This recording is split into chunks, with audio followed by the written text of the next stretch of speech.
Hello friends, welcome to knowledge centre. നമ്മുടെ ഇന്നത്തെ previous question paper discussion ക്ലാസ്സിൽ നമ്മൾ 72/2025 ക്വസ്റ്റ്യൻ പേപ്പർ ആണ് കേട്ടോ ഡിസ്കസ് ചെയ്യുന്നത്.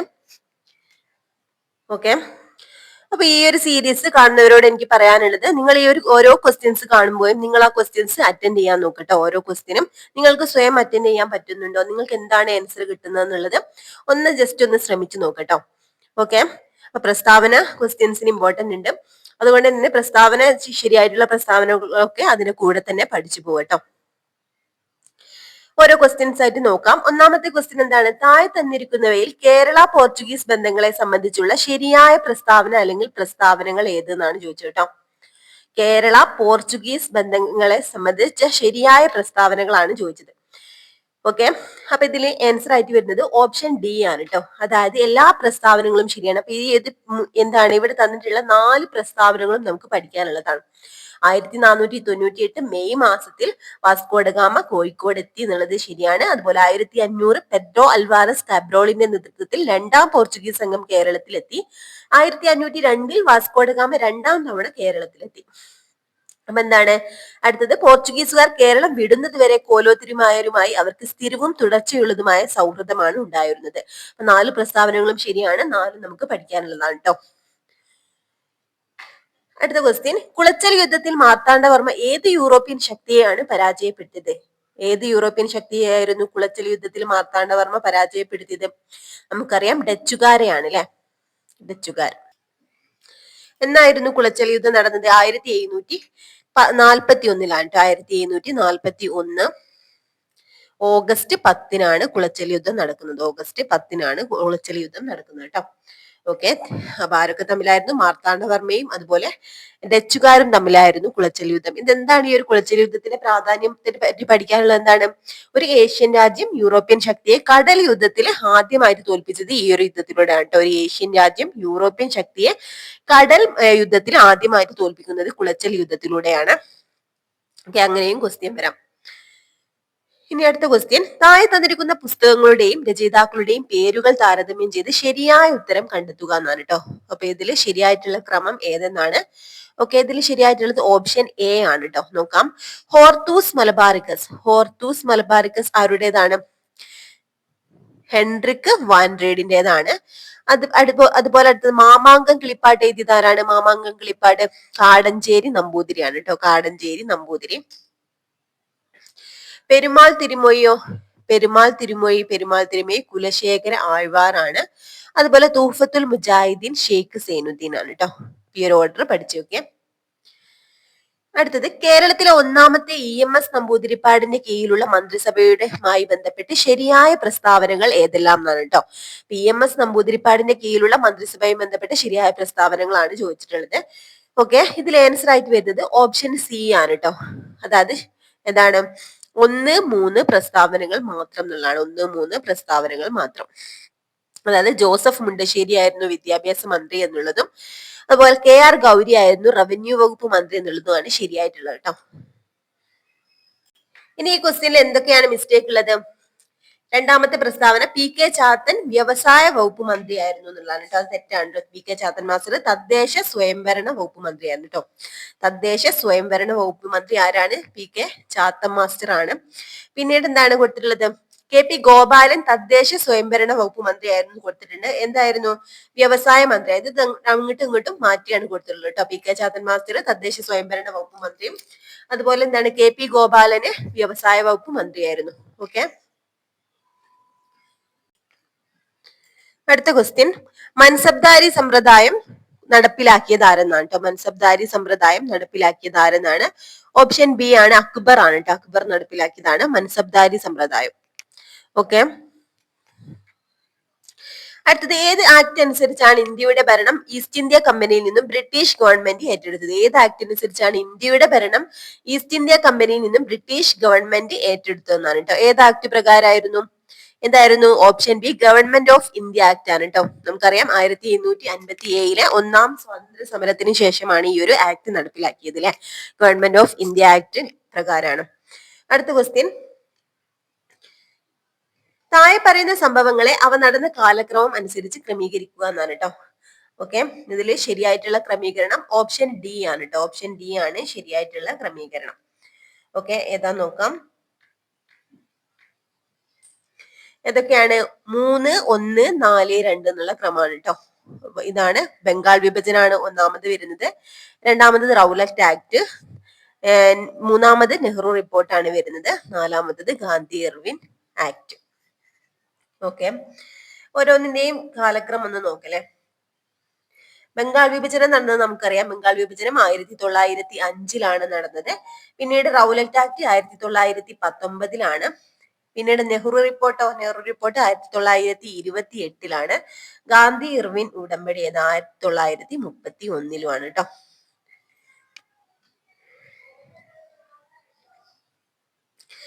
അടുത്തത് 8ാമത്തെ ക്വസ്റ്റ്യൻ എന്താണ്? 20 പരിപാടി കൊണ്ടുവന്നതാരെന്നാണ് കേട്ടോ. 20 പരിപാടി കൊണ്ടുവന്നതാര്? ആൻസർ എന്താ വരുന്നത്? 8ാമത്തെ ഇതിന്റെ ആൻസർ ഏതാണ്? ഇന്ദിരാഗാന്ധിയാണ് കേട്ടോ. Option A Indira Gandhi. ഓക്കെ, ഇതെന്താണ്? നമ്മുടെ 5ാം പഞ്ചവത്സര പദ്ധതിയുടെ ഭാഗമായിട്ടാണ് ഈ ഒരു 20 പരിപാടി കൊണ്ടുവന്നിട്ടുള്ളത്. 5ാം പഞ്ചവത്സര പദ്ധതിയുടെ ഭാഗമായിട്ടാണ്. ഓക്കെ, 1974 മുതൽ 78 വരെ ആയിരുന്നു 5ാം പഞ്ചവത്സര പദ്ധതിയുടെ കാലയളവ് കേട്ടോ. 1974 മുതൽ 78 വരെ. ഓക്കെ, അടുത്ത ക്വസ്റ്റ്യൻ, താഴെ തന്നിരിക്കുന്ന സംഭവങ്ങളെയും പ്രസ്ഥാനങ്ങളെയും താരതമ്യം ചെയ്ത് ശരിയായ ഉത്തരം കണ്ടെത്തുക എന്നാണ് കേട്ടോ. ഓക്കെ, ഇതിൽ ശരിയായ ഉത്തരം ഓപ്ഷൻ ഡി ആണ് കേട്ടോ. ഓപ്ഷൻ ഡി ആണ് ശരിയായിട്ടുള്ള ആൻസർ. ഓക്കെ, അപ്പൊ എന്താണ്? സ്റ്റാമ്പ് നിയമം. സ്റ്റാമ്പ് നിയമം അമേരിക്കൻ വിപ്ലവമായിട്ട് ബന്ധപ്പെട്ടാണ് കേട്ടോ. സ്റ്റാമ്പ് നിയമം അമേരിക്കൻ വിപ്ലവമായിട്ട് ബന്ധപ്പെട്ടതാണ്. അടുത്തത് ടെന്നീസ് കോർട്ട് പ്രതിജ്ഞ. ടെന്നീസ് കോർട്ട് പ്രതിജ്ഞ ഫ്രഞ്ച് വിപ്ലവമായിട്ട് ബന്ധപ്പെട്ടാണ്. Bill of rights. Bill of rights ഇംഗ്ലണ്ടിലെ മഹത്തായ വിപ്ലവമായിട്ട് ബന്ധപ്പെട്ടാണ്. അടുത്തത് ബ്രെസ്റ്റ് ലിറ്റോഫ്സ് ഉടമ്പടി റഷ്യൻ വിപ്ലവമായിട്ട് ബന്ധപ്പെട്ടതാണ്. ഇമ്പോർട്ടന്റ് ആണ്. താഴെ പറയുന്ന നേതാക്കളിൽ അറ്റ്ലാന്റിക് ചാർട്ടറിൽ ഒപ്പുവെച്ചവർ ആരെല്ലാം എന്നാണ് കേട്ടോ. താഴെ പറയുന്ന നേതാക്കളിൽ അറ്റ്ലാന്റിക് ചാർട്ടറിൽ ഒപ്പുവെച്ചവർ ആരെല്ലാം എന്നാണ്. ഓക്കെ, 1ഉം 3ഉം മാത്രം എന്നുള്ളതാണ് ശരിയായിട്ട്. അതാണ് ഫ്രാങ്ക്ലിൻ ഡി റൂസ്വെൽറ്റും അതുപോലെ എന്താണ് ആരാണ്? വിൻസ്റ്റൺ ചർച്ചിലും ആണ് കേട്ടോ. ഫ്രാങ്ക്ലിൻ ഡി റൂസ്വെൽറ്റും വിൻസ്റ്റൺ ചർച്ചിലും ആണ് അറ്റ്ലാന്റിക് ചാർട്ടറിൽ ഒപ്പുവെച്ചവർ. അടുത്തത്, താഴെ പറയുന്നവയിൽ ഏതാണ് പ്രധാനമായും ഡെൽറ്റ രൂപപ്പെടുത്തുന്നത്? ഇതിലേതാണ് പ്രധാനമായും ഡെൽറ്റ രൂപപ്പെടുത്തുന്നത്? ഇവയിൽ ഏതെന്നാണ് കേട്ടോ. ഓപ്ഷൻ സി നദികളുടെ നിക്ഷേപമാണ് ഡെൽറ്റ രൂപപ്പെടാൻ കാരണമാകുന്നത്.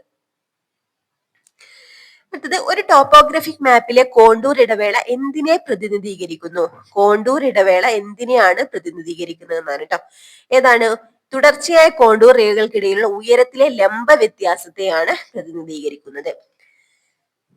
നെക്സ്റ്റ് ക്വസ്റ്റ്യൻ, ഇന്ത്യയിലെ ഏത് പ്രദേശങ്ങളിലാണ് ഉഷ്ണമേഖലാ മുൾവനങ്ങൾ കൂടുതലായി കാണപ്പെടുന്നത്? ഉഷ്ണമേഖലാ മുൾവനങ്ങൾ കൂടുതലായിട്ട് കാണപ്പെടുന്നത് ഇന്ത്യയിലെ ഏത് പ്രദേശങ്ങളിലാണ് എന്നാണ്.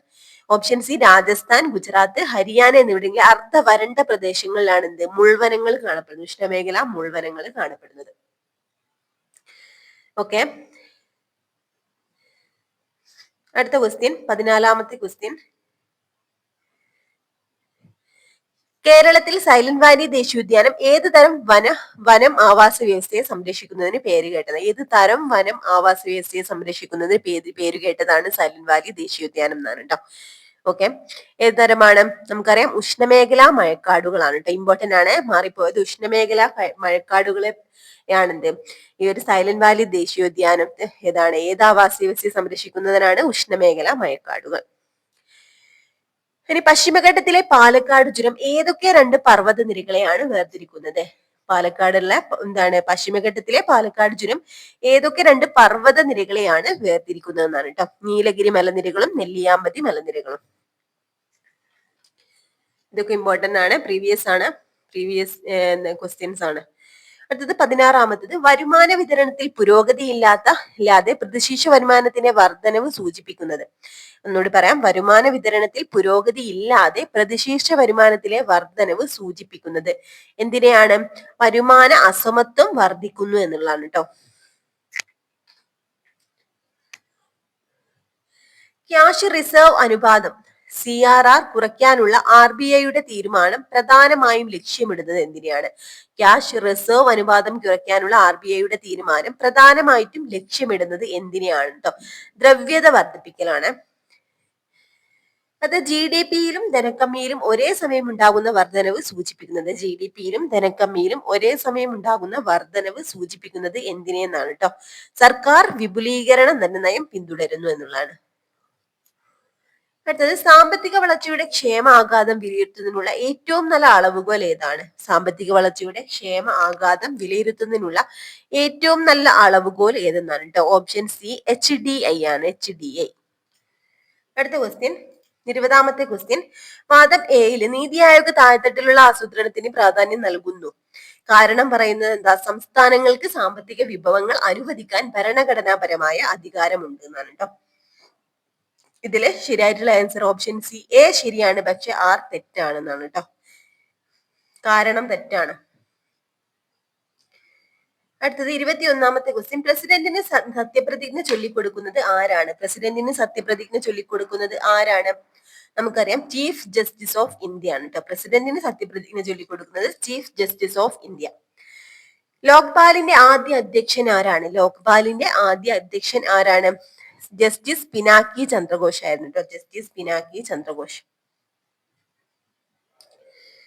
അടുത്ത ക്വസ്റ്റ്യൻ, ഇന്ത്യയിൽ വിവരാവകാശ നിയമം പാസാക്കിയ വർഷം ഏതെന്നാണ് കേട്ടോ. വിവരാവകാശ നിയമം ഇന്ത്യയിൽ പാസാക്കിയ വർഷം ഏതാണ്? ഒരുപാട് തവണ പ്രീവിയസ് ആയിട്ട് ചോദിച്ചിട്ടുള്ളതാണ്. 2005 ആണ് ആൻസർ. ഇനി അടുത്ത ക്വസ്റ്റ്യൻ, കേന്ദ്ര സംസ്ഥാന തർക്കം തീർപ്പാക്കാൻ സുപ്രീം കോടതിയുടെ ഏത് അധികാര പരിധിയിൽ വരുന്നതാണ് കേട്ടോ? കേന്ദ്ര സംസ്ഥാന തർക്കം തീർപ്പാക്കൽ സുപ്രീം കോടതിയുടെ ഏത് അധികാര പരിധിയിൽ വരുന്നതാണെന്നാണ് ക്വസ്റ്റ്യൻ കേട്ടോ. ഇതിൽ ഓപ്ഷൻ സി ആയിരുന്നു, ഉപദേശക അധികാര സമിതി എന്നുള്ളതായിരുന്നു ആൻസർ ആയിട്ട് കൊടുത്തിട്ടുണ്ടായിരുന്നത്. പക്ഷെ എന്താണ്, ഫൈനൽ ആൻസർക്ക് വന്നപ്പോൾ ഈ ഒരു ക്വസ്റ്റ്യൻ ഡിലീറ്റ് ചെയ്യാണ് ചെയ്തിട്ടുള്ളത്. ഇതിന് ശരിയായിട്ടുള്ള ആൻസർ ഓപ്ഷൻ എ ആണ് കേട്ടോ. ഒറിജിനൽ അധികാര പരിധി എന്നാണ് വരുന്നത് കേട്ടോ. ഒറിജിനൽ അധികാര പരിധി. പക്ഷെ ഫൈനൽ ആൻസർക്കിലും ഈ ഒരു ക്വസ്റ്റ്യൻ ഡിലീറ്റ് ചെയ്യാണ് ചെയ്തിട്ടുള്ളത്. ഇനി 25ാമത്, പഞ്ചായത്ത് പിരിച്ചുവിട്ടാൽ ഏത് നിശ്ചിത സമയത്തിനുള്ളിൽ തെരഞ്ഞെടുപ്പ് നടത്തേണ്ടതാണെന്നുണ്ട്. പഞ്ചായത്ത് പിരിച്ചുവിട്ടാൽ ഏത് നിശ്ചയ സമയത്തിനുള്ളിൽ തെരഞ്ഞെടുപ്പ് നടത്തേണ്ടതാണെന്നാണ് ക്വസ്റ്റ്യൻ. ഓപ്ഷൻ എ 6 മാസത്തിനുള്ളിൽ പുതിയ തെരഞ്ഞെടുപ്പ് നടക്കേണ്ടതാണ്. അടുത്ത ക്വസ്റ്റ്യൻ, താഴെ പറയുന്നവയിൽ ഏതാണ് ഇന്ത്യൻ ഭരണഘടനയുടെ മൗലിക കടമകളിൽ ഉൾപ്പെടാത്തതെന്നാണ് കേട്ടോ. കടമകളിൽ ഉൾപ്പെടാത്തതാണ് ചോദിച്ചിട്ടുള്ളത്. അപ്പൊ ഇതിൽ ഏതാണ് ഇന്ത്യൻ ഭരണഘടനയുടെ മൗലിക കടമകളിൽ ഉൾപ്പെടാത്തത് എന്നാണ് കേട്ടോ. ഏതാണ്? ഓപ്ഷൻ ഡി ആണ്. 4 മാത്രമാണ് ഉൾപ്പെടാത്തത്. ബാക്കി ഇന്ത്യയുടെ പരമാധികാരം, ഐക്യം, അഖണ്ഡത എന്നിവ ഉയർത്തിപ്പിടിക്കുകയും സംരക്ഷിക്കുകയും ചെയ്യുക എന്നുള്ളത് ഉൾപ്പെടുന്നതാണ്. അതുപോലെ പൊതുമുതൽ സംരക്ഷിക്കുകയും ഹിംസ വർജിക്കുകയും ചെയ്യുക, ശാസ്ത്രീയ മനോഭാവം, മാനവികത, അന്വേഷണത്തിനും പരിഷ്കരണത്തിനുള്ള മനോഭാവം വികസിപ്പിക്കുക എന്നുള്ളത് കേട്ടോ. വ്യക്തിയുടെ അന്തസ്സും രാജ്യത്തിന്റെ ഐക്യവും അഖണ്ഡതയും ഉറപ്പാക്കുക എന്നുള്ളത് കടമകളിൽ പെടുന്നതല്ല. അടുത്തത്, ഇന്ത്യൻ ഭരണഘടന ഏത് ഭാഗത്താണ് ഭേദഗതി വരുത്തുന്നതിനുള്ള നടപടിക്രമം നൽകിയിരിക്കുന്നത്? ഭേദഗതി വരുത്തുന്നതിനുള്ള നടപടിക്രമം നൽകിയിരിക്കുന്നത് ഇന്ത്യൻ ഭരണഘടനയുടെ ഏത് ഭാഗത്താണ് എന്നാണ് ചോദിച്ചത് കേട്ടോ. ഏതാണ് ഭാഗം? ഓപ്ഷൻ എ ആണ് കേട്ടോ. ഭാഗം 20-ലാണ്. അടുത്ത ക്വസ്റ്റ്യൻ, ഏത് ഭരണഘടനാ ഭേദഗതിയിലാണ് ഇന്ത്യൻ ഭരണഘടനയിൽ കൂറുമാറ്റ വിരുദ്ധ വ്യവസ്ഥ അവതരിപ്പിച്ചത്? ഏത് ഭരണഘടനാ ഭേദഗതിയിലാണ് ഇന്ത്യൻ ഭരണഘടനയിൽ കൂറുമാറ്റ വിരുദ്ധ വ്യവസ്ഥ അവതരിപ്പിച്ചതെന്ന് കേട്ടോ. ഏത് ഭേദഗതിയിലാണ്? ഓപ്ഷൻ ബി ആണ്, 52ാം ഭേദഗതിയിലാണ്. അടുത്തത്, താഴെ പറയുന്ന ഏത് സുപ്രധാന വിധിന്യായത്തിലാണ് പാർലമെന്റിന് മൗലികാവകാശങ്ങൾ ഭേദഗതി ചെയ്യാൻ കഴിയില്ലെന്ന് സുപ്രീം കോടതി വിധിച്ചത്? പാർലമെന്റിന് മൗലികാവകാശങ്ങൾ ഭേദഗതി ചെയ്യാൻ കഴിയില്ലെന്ന് സുപ്രീം കോടതി വിധിച്ചത് ഏത് സുപ്രധാന വിധിന്യായത്തിലാണ് എന്നാണ് ചോദിച്ചത്. ഓപ്ഷൻ എ എന്താണ്? ഗോലഖ്നാഥും മറ്റുള്ളവരും അതുപോലെ പഞ്ചാബ് സംസ്ഥാനവും തമ്മിലുള്ള കേസിലാണ്. 1967 നടന്ന കേസാണ്. അടുത്ത ക്വസ്റ്റ്യൻ, 73ാം ഭേദഗതി നിയമം ഇന്ത്യൻ ഭരണഘടനയുടെ ഏത് ആർട്ടിക്കിളിൽ നിന്നാണ് ഉരുത്തിരിഞ്ഞത്? 73ാം ഭേദഗതി നിയമം ഇന്ത്യൻ ഭരണഘടനയുടെ ഏത് ആർട്ടിക്കിളിൽ നിന്നാണ് ഉരുത്തിരിഞ്ഞതെന്നാണ് കേട്ടോ. ഏതാണ്? ഓപ്ഷൻ ബി ആർട്ടിക്കിൾ 40-ൽ നിന്നാണ്. അടുത്തത്, ഗദ്യത്തിൽ രചിക്കപ്പെട്ട മലയാളത്തിലെ ആദ്യത്തെ യാത്രാവിവരണം എന്ന് അറിയപ്പെടുന്ന കൃതി ഏത്? ഗദ്യത്തിൽ രചിക്കപ്പെട്ട മലയാളത്തിലെ ആദ്യത്തെ യാത്രാവിവരണം എന്ന് അറിയപ്പെടുന്ന കൃതി ഏതാണ്? ഏതാണ് ആൻസർ? ഓപ്ഷൻ എ ആണ്, വർത്തമാന പുസ്തകമാണ്. അടുത്തത് ദ്വിതീയാക്ഷരപ്രാസം നിശേഷം ഉപേക്ഷിച്ചുകൊണ്ട് 1895 AR രാജരാജവർമ്മ പ്രസിദ്ധീകരിച്ച പരിഭാഷാകൃതി ഏതാണ്? ദ്വിതീയാക്ഷരപ്രാസം നിശേഷം ഉപേക്ഷിച്ചുകൊണ്ട് 1895 AR രാജരാജവർമ്മ പ്രസിദ്ധീകരിച്ച പരിഭാഷാകൃതി ഏതെന്നാണ് കേട്ടോ. ഏതാണ് കൃതി? മേഘദൂത് കേട്ടോ, മേഘദൂത്. നെക്സ്റ്റ് ക്വസ്റ്റ്യൻ, 33ാമത്തെ ക്വസ്റ്റ്യൻ. കേരളത്തിൽ കണ്ടുകിട്ടിയതിൽ വെച്ച് ഏറ്റവും വലിയ ചുമർചിത്രം കൃഷ്ണപുരം കൊട്ടാരത്തിലാണ്. ഈ ചുമർചിത്രത്തിലെ വിഷയം എന്താണെന്നാണ് കേട്ടോ. ഓപ്ഷൻ സി ആണ്, ഗജേന്ദ്ര മോക്ഷമാണ്. അടുത്ത ക്വസ്റ്റ്യൻ, കേരള കലാമണ്ഡലത്തിന്റെ സ്ഥാപനത്തിന് മുൻകൈ എടുത്ത മലയാള കവി ആരാണ്? നമുക്കറിയാം ആരാണ്, വള്ളത്തോളാണ് അല്ലെ. അടുത്ത ക്വസ്റ്റ്യൻ, എഴുത്തുകാരുടെയും കൃതികളുടെയും അടിസ്ഥാനത്തിൽ ചേരുംപടി ചേർക്കാനാണ് കേട്ടോ. എഴുത്തുകാരുടെയും കൃതികളുടെയും അടിസ്ഥാനത്തിൽ ചേരുംപടി ചേർക്കുക എന്നാണ്. ഓക്കെ, ഇതിൽ ശരിയായിട്ടുള്ള ക്രമീകരണം ഓപ്ഷൻ ബി ആണ്. എന്താണ് ആ ക്രമീകരണം? Option B. അതായത് നമുക്ക് നോക്കാം, ഓടക്കുയൽ. ഓടക്കുയൽ ആരാണ് എഴുതിയിട്ടുള്ളത്? ഓടക്കുയല് ജി ശങ്കരക്കുറുപ്പിന്റേതാണ് ഓടക്കുയൽ അല്ലെ. രണ്ടാം മൂയമോ? രണ്ടാം മൂയം നമുക്കറിയാം MD വാസുദേവൻ നായരാണ്. ഓക്കെ, ഇനി ഒരു ദേശത്തിന്റെ കഥ നമുക്കറിയാം ആരാണ്? SK പൊറ്റക്കാടാണ് കയർ എഴുതിയിട്ടുള്ളത്. ഇതൊക്കെ ഇവരുടെ പ്രസിദ്ധമായിട്ടുള്ള എന്താണ്, കൃതികളാണ് അല്ലെ. ഓക്കെ, അടുത്ത ക്വസ്റ്റ്യൻ, 1747 ജൂൺ മാസത്തിലാണ് മലയാളത്തിലെ ആദ്യത്തെ പത്രം പിറവിയെടുത്തത്. പത്രത്തിന്റെ പേര് തിരിച്ചറിയുക. അപ്പൊ 1847 ജൂൺ മാസത്തൊക്കെ പഠിക്കാനുള്ളതാണ് കേട്ടോ. ആദ്യത്തെ പത്രത്തിന്റെ പേരെന്താണ്? എന്തായിരുന്നു ആ പത്രം? നമുക്കറിയാം രാജ്യസമാചാരം. അപ്പൊ രാജ്യസമാചാരം ഇറങ്ങിയത് 1847 ജൂൺ മാസത്തിലാണ്. മലയാളത്തിലെ ആദ്യത്തെ പത്രമാണ്. അടുത്തത്, കേരളത്തിൽ അവതരിക്കപ്പെട്ട ആദ്യത്തെ ചവിട്ടുനാടകം എന്നറിയപ്പെടുന്ന ചവിട്ടുനാടകം ഏതാണെന്നാണ് കേട്ടോ. കേരളത്തിൽ അവതരിക്കപ്പെട്ട ആദ്യത്തെ ചവിട്ടുനാടകം എന്നറിയപ്പെടുന്ന ചവിട്ടുനാടകം ഏതാണ്? ഏതാണ്? നമുക്കറിയാം കാറൽ മാൻസ് ചരിത്രം. അടുത്ത ക്വസ്റ്റ്യൻ, 38ാമത്തെ ക്വസ്റ്റ്യൻ. ബോഗി എന്ന പദം ഏത് കായിക ഇനമാണ് ഉപയോഗിക്കുന്നത്? ബോഗി എന്ന പദം ഏത് കായിക ഇനത്തിലാണ് ഉപയോഗിക്കുന്നത് എന്നാണ് കേട്ടോ. ഏതാണ്? ഗോൾഫിലാണ്. അത് ടോക്കിയോ 2020 ഒളിമ്പിക്സിൽ ഇന്ത്യൻ പുരുഷ ഹോക്കി ടീമിന്റെ പരിശീലകൻ ആരായിരുന്നു? ടോക്കിയോ 2020 ഒളിമ്പിക്സിൽ ഇന്ത്യൻ പുരുഷ ഹോക്കി ടീമിന്റെ പരിശീലകൻ ആരായിരുന്നു എന്നാണ് കേട്ടോ. ആരായിരുന്നു? എബ്രഹാം റീഡ് ആയിരുന്നു കേട്ടോ. അടുത്ത ക്വസ്റ്റ്യൻ, 2028 സമ്മർ ഒളിമ്പിക്സിന് ഏത് നഗരം ആതിഥേയത്വം വഹിക്കും? 2028 സമ്മർ ഒളിമ്പിക്സിന് ഏത് നഗരമാണ് ആതിഥേയത്വം വഹിക്കാൻ പോകുന്നത്? ഏത് നഗരമാണ്? നമുക്കറിയാം ലോസ് ഏഞ്ചൽസ് ആണ് കേട്ടോ. അടുത്തത്, CPU-വിനോട് ഏറ്റവും അടുത്ത് സ്ഥിതി ചെയ്യുന്നതും ഏറ്റവും വേഗതയേറിയതുമായ മെമ്മറി ഘടകം ഏതെന്നാണ് കേട്ടോ. ഏതാണ്? ഓപ്ഷൻ എ, ക്യാഷ് മെമ്മറിയാണ് CPU-വിനോട് ഏറ്റവും അടുത്ത് സ്ഥിതി ചെയ്യുന്നതും ഏറ്റവും വേഗതയേറിയതുമായ മെമ്മറി. ഏതാണ്? Cache memory. അടുത്ത, താഴെ പറയുന്നതിൽ ഏതാണ് ഒരു ഓപ്പൺ സോഴ്സ് ഓപ്പറേറ്റിംഗ് സിസ്റ്റം? ഇതിൽ ഏതാണ് ഒരു ഓപ്പൺ സോഴ്സ് ഓപ്പറേറ്റിംഗ് സിസ്റ്റം ഏതെന്നാണ് കേട്ടോ. ലിനക്സ് ആണ്. അടുത്തത്, ഉയർന്ന ബാൻഡ് വിഡ്ത്ത് ആവശ്യമായ ദീർഘദൂര വാർത്താവിനിമയത്തിനും നെറ്റ്വർക്കിംഗ് ആവശ്യങ്ങൾക്കും ഏറ്റവും അനുയോജ്യമായ ട്രാൻസ്മിഷൻ മീഡിയം ഏതാണ്? ഉയർന്ന ബാൻഡ് വിഡ്ത്ത് ആവശ്യമായ ദീർഘദൂര വാർത്താവിനിമയത്തിനും നെറ്റ്വർക്കിംഗ് ആവശ്യങ്ങൾക്കും ഏറ്റവും അനുയോജ്യമായ ട്രാൻസ്മിഷൻ മീഡിയം ഏതെന്നാണ് കേട്ടോ. ഏതാണ്? ഓപ്ഷൻ സി ആണ് ആൻസർ. ഒപ്റ്റിക്കൽ ഫൈബർ ആണ്. വേൾഡ് വൈഡ് വെബിന്റെ പ്രധാന ഉദ്ദേശം എന്താണെന്നാണ് കേട്ടോ. ഇമ്പോർട്ടന്റ് ആണ്. വേൾഡ് വൈഡ് വെബിന്റെ പ്രധാന ഉദ്ദേശം എന്താണ്? പ്രധാന ഉദ്ദേശ്യം? നമുക്കറിയാം ഹൈപ്പർ ടെക്സ്റ്റ് അടിസ്ഥാനമാക്കിയുള്ള ഡോക്യുമെന്റുകൾ കൈകാര്യം ചെയ്യലാണ് കേട്ടോ. ഹൈപ്പർ ടെക്സ്റ്റ് അടിസ്ഥാനമാക്കിയുള്ള ഡോക്യുമെന്റുകൾ കൈകാര്യം ചെയ്യലാണ് വേൾഡ് വൈഡ് വെബിന്റെ പ്രധാന ഉദ്ദേശ്യം. ഓക്കെ, നെക്സ്റ്റ് ക്വസ്റ്റ്യൻ, 45ാമത്തെ ക്വസ്റ്റ്യൻ. അശ്ലീല ഉള്ളടക്കം ഇലക്ട്രോണിക് രൂപത്തിൽ പ്രസിദ്ധീകരിക്കുകയോ സംപ്രേഷണം ചെയ്യുകയോ ചെയ്യുന്നതിന് ശിക്ഷ നൽകുന്നത് IT ആക്ടിലെ ഏത് വകുപ്പ് പ്രകാരമാണ് കേട്ടോ. അശ്ലീല ഉള്ളടക്കം ഇലക്ട്രോണിക് രൂപത്തിൽ പ്രസിദ്ധീകരിക്കുകയോ സംപ്രേഷണം ചെയ്യുകയോ ചെയ്യുന്നത് ശിക്ഷ നൽകുന്നത് IT ആക്ടിലെ ഏത് വകുപ്പ് പ്രകാരമാണെന്നാണ്. ഓക്കെ, നമുക്കറിയാം എന്താണ് വകുപ്പ് 67 ആണ്, 67 പ്രകാരമാണ്. മോൺട്രിയൽ പ്രോട്ടോകോൾ എന്ന് പറയുന്നത് എന്താണ്? മോൺട്രിയൽ പ്രോട്ടോകോളുമായി ബന്ധപ്പെട്ട പ്രസ്താവനകളാണ്. ഈ തന്നിരിക്കുന്ന കോഡുകളിൽ നിന്നും ശരിയായ ഉത്തരം തിരഞ്ഞെടുക്കാനാണ്. ഓക്കെ, ഇതിൽ ആൻസർ ആയിട്ട് വരുന്നത് ഓപ്ഷൻ ഡി. മുകളിൽ പറഞ്ഞതെല്ലാം 1ഉം 2ഉം 3ഉം ഇതാണ് ശരിയായിട്ടുള്ളത്. അതായത് ഓസോൺ ഇല്ലാതാക്കുന്ന കെമിക്കൽസിന്റെ നിർമ്മാണം നിർത്തിക്കൊണ്ട് ഓസോൺ പാളിയെ സംരക്ഷിക്കുന്നതിന് വേണ്ടിയുള്ള ഒരു എഗ്രിമെന്റ് ആണ് ഈ മോൺട്രിയൽ പ്രോട്ടോകോൾ.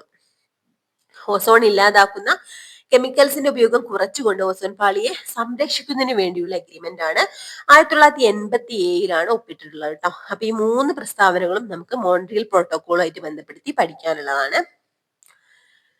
അടുത്തത് 47ാമത്തെ ക്വസ്റ്റ്യൻ. താഴെ പറയുന്ന ഹരിതഗൃഹ വാതകങ്ങളെക്കാളും ഗ്ലോബൽ വാർമിംഗ് പൊട്ടൻഷ്യൽ കുറവാണ് മീഥെയ്ൻ വാതകത്തിന് എന്ന് പറഞ്ഞിട്ടുണ്ട് കേട്ടോ. ഓക്കെ, ഇനി ഇവിടെ എന്താണ് താഴെ പറയുന്ന ഏതൊക്കെയാണ് കൊടുത്തത്? Chlorofluorocarbons, nitrous oxide, carbon dioxide. തന്നിരിക്കുന്ന കോഡുകളിൽ നിന്ന് ശരിയായ ഉത്തരം തിരഞ്ഞെടുക്കുക എന്നാണ് ഇവിടെ പറഞ്ഞിട്ടുള്ളത് കേട്ടോ. ഓക്കെ, ഇതിൽ നിന്ന് ശരിയായിട്ടുള്ള ആൻസർ പറഞ്ഞെടുക്കാനാണ്. അപ്പൊ ഇതിന്റെ ആൻസർ ആയിട്ട് കൊടുത്തിട്ടുണ്ടായിരുന്നത് പിന്നെ ഈ ഒരു ഫൈനൽ ആൻസർ കീ വന്നപ്പോൾ ഇത് ഡിലീറ്റ് ചെയ്യാ ചെയ്തത്. ശരിക്കും പ്രൊവിഷണൽ ആൻസർ കീയിൽ ആൻസർ ആയിട്ട് കൊടുത്തിട്ടുണ്ടായത് ബി 1ഉം 2ഉം മാത്രം എന്നുള്ളതായിരുന്നു. പക്ഷെ ഫൈനൽ ആൻസർ കീ വന്നപ്പോൾ ഈ ഒരു ക്വസ്റ്റ്യൻ ഡിലീറ്റ് ചെയ്യാണ് ചെയ്തിട്ടുള്ളത് കേട്ടോ.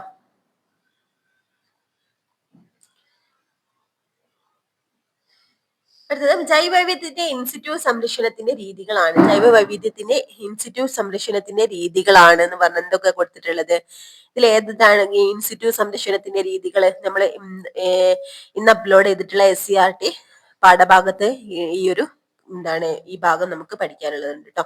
അപ്പൊ ജൈവവൈവിധ്യത്തിന്റെ ഇൻസിറ്റ്യൂ സംരക്ഷണത്തിന്റെ രീതികളാണ്. തന്നിരിക്കുന്ന കോഡുകളിൽ നിന്ന് ശരി ഉത്തരം തിരഞ്ഞെടുക്കാനാണ് പറഞ്ഞത് കേട്ടോ.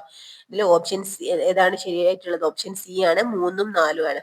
അതായത് നാഷണൽ പാർക്കുകളും ബയോസ്ഫിയർ റിസർവുകളും നാഷണൽ പാർക്കുകളും സാങ്ച്വറികളും ഒക്കെ എന്താണ് എന്തിന് എക്സാമ്പിൾ ആണ്? ഇൻസിറ്റ്യൂ സംരക്ഷണത്തിന്റെ രീതികളാണ്. മൃഗശാലകള് അതുപോലെ ജീൻ ബാങ്കുകളൊക്കെ എന്താണ്? എക്സിറ്റ്യൂ കൺസർവേഷൻ എക്സാമ്പിൾ ആണ്. ഇനി 49ാമത്തെ ക്വസ്റ്റ്യൻ നോക്കിയേ. ഗ്രേറ്റ് പസഫിക് ഗാർബേജ് പാച്ചിൽ കൂടുതലായി അടങ്ങിയിട്ടുള്ളത് കൂടുതലായി അടങ്ങിയിട്ടുള്ളത് എന്തെന്നാണ് കേട്ടോ. ഓപ്ഷൻ എ 2 മാത്രമാണ്. ഓക്കെ, അതായത് പ്ലാസ്റ്റിക്കുകളും മൈക്രോ പ്ലാസ്റ്റിക്കും ആണ് അടങ്ങിയിട്ടുള്ളത്. 50ാമത്തെ ക്വസ്റ്റ്യൻ. യൂട്രോഫിക്കേഷൻ സംഭവിക്കുന്നത് ഏത് മൂലകങ്ങൾ കൂടുമ്പോഴാണ്? യൂട്രോഫിക്കേഷൻ സംഭവിക്കുന്നതെന്നാണ് കേട്ടോ. ഓപ്ഷൻ ബി ആണ്. 1ഉം 2ഉം മാത്രം എന്നാണ്. അതായത് ഫോസ്ഫറസും അതുപോലെ നൈട്രജനും കൂടുമ്പോഴാണ് എന്ത് യൂട്രോഫിക്കേഷൻ സംഭവിക്കുന്നത്. എന്താണ് ഈ ഒരു യൂട്രോഫിക്കേഷൻ എന്ന് പറഞ്ഞാൽ? എന്തായിരുന്നു നമ്മൾ പഠിച്ചിട്ടുണ്ടായിരുന്നത്?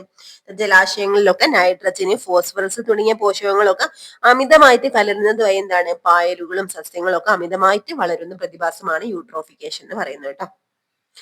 ആൻസർ വരുന്നത് ഫോസ്ഫറസും നൈട്രജനും. ഇനി അങ്ങോട്ട് കുറച്ച് ക്വസ്റ്റ്യൻസ് മാത്സ് എന്ന് വരുന്നതാണ് കേട്ടോ. ഈ മാത്സ് ക്വസ്റ്റ്യൻസ് നമ്മളിവിടെ ഡിസ്കസ് ചെയ്യുന്നില്ല. ഓക്കെ,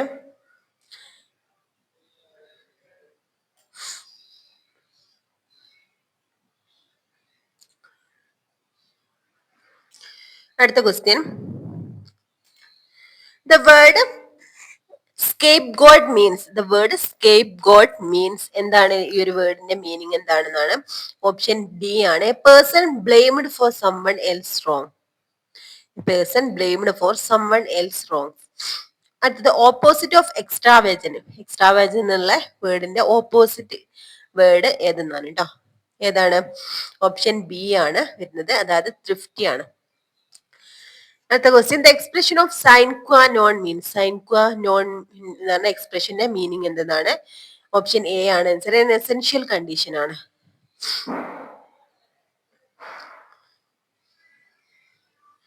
അടുത്ത question. Choose the correct sentence. ഇതിൽ നിന്ന് കറക്റ്റ് സെന്റൻസ് ചൂസ് ചെയ്യാനാണ്. ഓപ്ഷൻ ബി ആണ്. He has been writing for 2 hours ആണ്. അടുത്ത question. Find a passive voice of when did you buy the ബോട്ടിന്റെ പാസീവ് ഫോം എന്താണെന്നാണ്. Option B when was the boat എന്നാണ്. അത് choose A singular of ഡാറ്റന്റെ singular എന്താണ്? നമുക്കറിയാം എന്താണ്? ഡാറ്റം ആണ് കേട്ടോ. ഡാറ്റ എന്നുള്ളത് പ്ലൂരൽ ആണ്. There is a little water in the glass means എന്താണ്? Option B there is a very little water in the glass എന്നാണ് കേട്ടോ.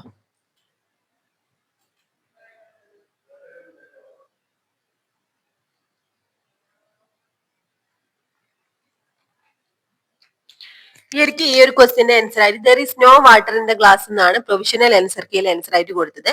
പക്ഷെ എന്താണ് ഫൈനൽ ആൻസർ കീ വന്നപ്പോൾ there is very little water in the glass എന്നാണ് കേട്ടോ. 87ാമത്തെ question the phrasal verb of put off means. Put off എന്ന് പറഞ്ഞ ഫ്രേസൽ വെർബിന്റെ മീനിങ് എന്താണ്? ഓപ്ഷൻ ഡി ആണ് ടു പോസ്റ്റ് പോൺ സംതിങ് ആണ്. എന്തെങ്കിലും എന്തെങ്കിലും ഒരു കാര്യം മറ്റൊരു സമയത്തേക്ക് മാറ്റി വെക്കുക. It may take time to dash to new situation. എന്താണ്? ഓപ്ഷൻ സി ആണ്, അഡാപ്റ്റ് ആണ്. അടുത്തത്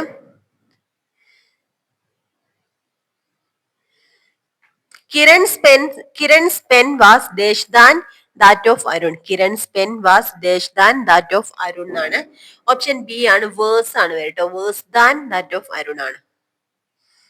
ഓക്കെ.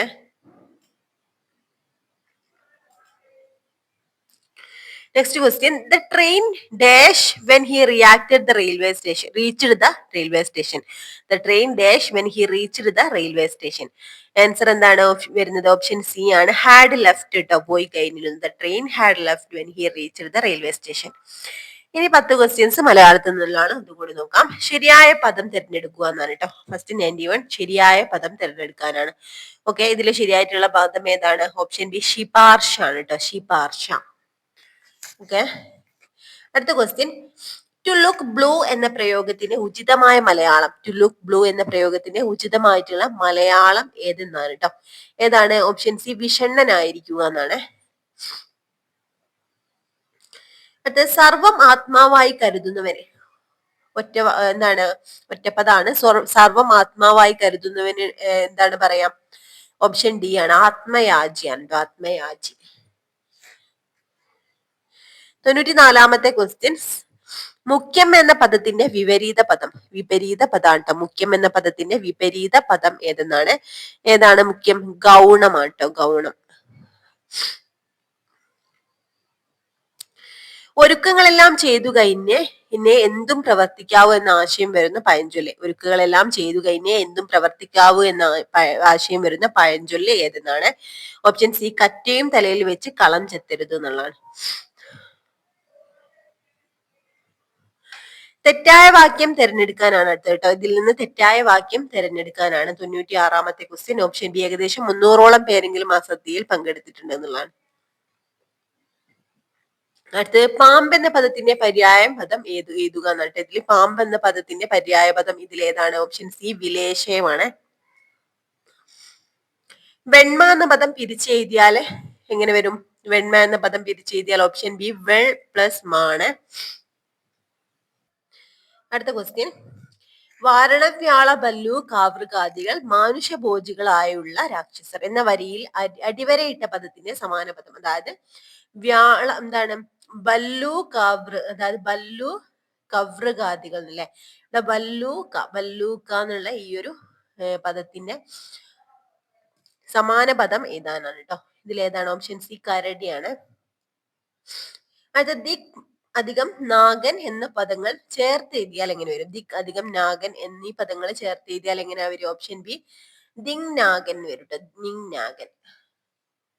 അപ്പൊ ഇത്രയാണ് മക്കളെ നമ്മുടെ ഇന്നത്തെ ക്വസ്റ്റ്യൻ പേപ്പറിലുള്ള ക്വസ്റ്റ്യൻസ്. ക്വസ്റ്റ്യന്റെ കൂടെ പറഞ്ഞിട്ടുള്ള സ്റ്റേറ്റ്മെന്റ്സുകളൊക്കെ, ശരിയായിട്ടുള്ള സ്റ്റേറ്റ്മെന്റുകളൊക്കെ പഠിക്കാം. ഓക്കെ, അപ്പൊ ഈ ഒരു ക്ലാസ് നിങ്ങൾക്ക് യൂസ്ഫുൾ ആയിട്ടുണ്ടെങ്കിൽ ഒന്ന് ലൈക്ക് ചെയ്യുക. അതുപോലെ തന്നെ ആരെങ്കിലും സബ്സ്ക്രൈബ് ചെയ്യാതെ കാണുന്നുണ്ടെങ്കിൽ ഒന്ന് സബ്സ്ക്രൈബ് ചെയ്ത് സപ്പോർട്ട് ചെയ്യട്ടോ. അതുപോലെ തന്നെ ക്ലാസ്സിനെ കുറിച്ചുള്ള നിങ്ങളുടെ അഭിപ്രായങ്ങളും കമന്റ് ചെയ്യാൻ മറക്കരുത്. Okay friends, thank you.